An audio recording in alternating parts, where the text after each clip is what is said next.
السلام عليكم ورحمة الله تعالى وبركاته. امتثالا لنفس regulations بتاعت previous presenter, I will be speaking in English, so the broader audience can also get the message and understand what we are going to discuss. So first of all, my name is Ahmed الصادق. I am a senior systems engineer at Fortinet, and I am currently based in Oman. One of my main responsibilities is to assist our customers to secure and design secure networks across their organizations. And we can safely say, ladies and gentlemen, that each and every cybersecurity team is at constant battle, and this battle is between good and evil. It is our job to assist the security teams to achieve a winning case on each undergoing battle. However, in the year 2020, the ground rules of this battle has completely changed. This was due to the emerging of COVID-19. In COVID-19, we were able to see,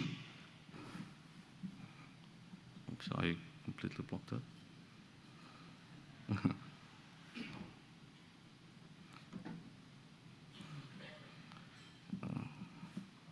Yes, I'm sorry.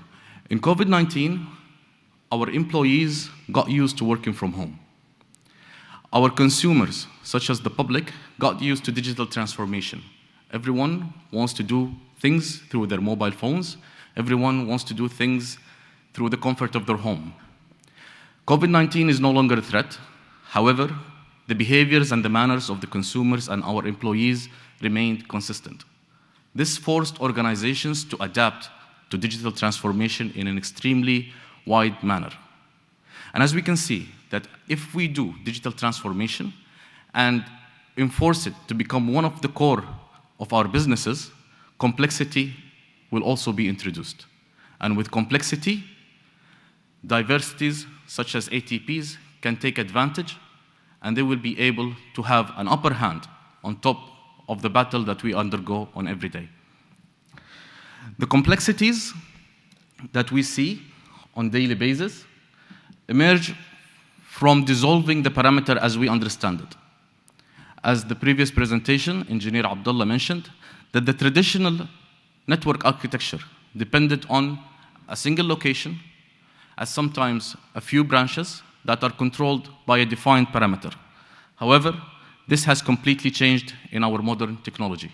And this is why the rules of this engagement has completely changed, and the way we need to design and maintain our networks has completely changed and differed. And due to this, a new mindset in the cybersecurity world has emerged. This mindset is the zero trust mindset. In summary, it revolves around three main aspects.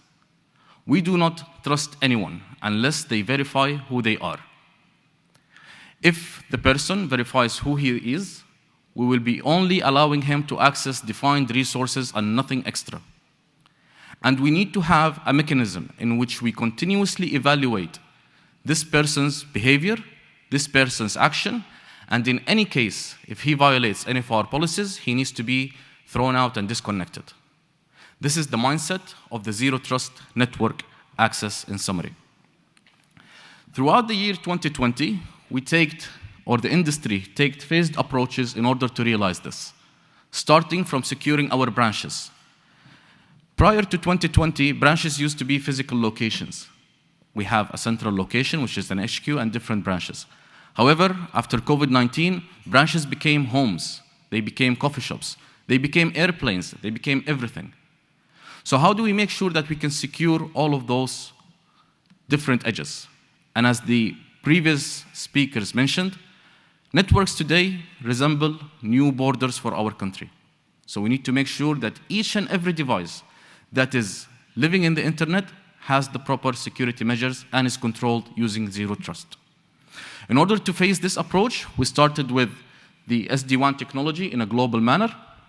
We started with things such as the zero trust network access frameworks, and we moved forward in order to secure even the remote workers in their homes using public internet to provide them with the same level of security as if they are browsing from their offices. And this is through SASE applications. We developed all of those technologies in order to adapt to different regulations in countries that allow cloud or in countries that prohibit cloud computing. Then, in cybersecurity industry, there was a main challenge. We have three big technologies that needs to be enforced in order to realize and secure connectivity and digital transformation. However, if we have three people from three different languages speaking, it becomes a big hassle.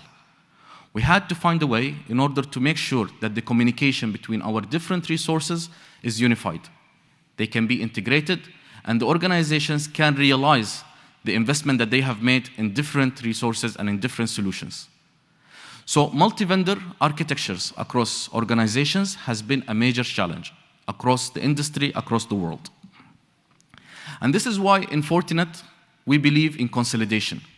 24 years ago, when the company has been started, we built our foundation upon the concept of consolidation, meaning that we design solutions that are able to integrate easily with each other in order for organizations to realize the value of their investment and in order for security teams to achieve the highest level of use cases and the highest levels of security required.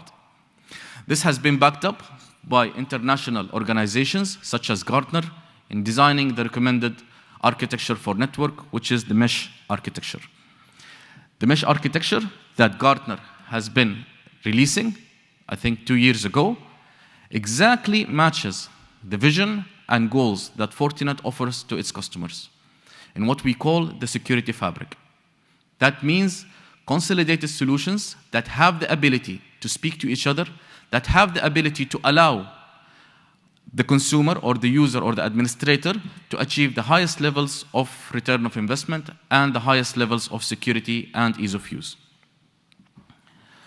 With this in mind, we built everything using a solidified operating system, which is called the FortiOS, in order to allow users and organizations to operate, whether from the on-prem, whether from anywhere, the comfort of the employee's home, from the different continent, from any kind of place, and maintain the same level of security that they have, and to allow the security administrators to enforce policies globally.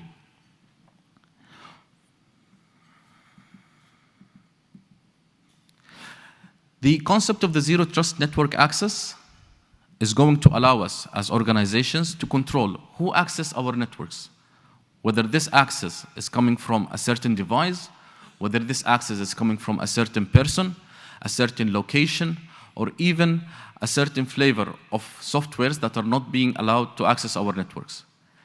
This is going to be continuously evaluated using our solutions, and in any case, any of those solutions finds that there is a violation, the connection of this user is going to immediately be severed to the crown jewel solutions that we have, such as our databases, such as our servers, and so on. However, the story doesn't stop over there. As Mr. Maqbool mentioned at the beginning of the keynotes of the speakers, ATP is something very important. We need to make sure that we integrate each and every framework with advanced threat protection.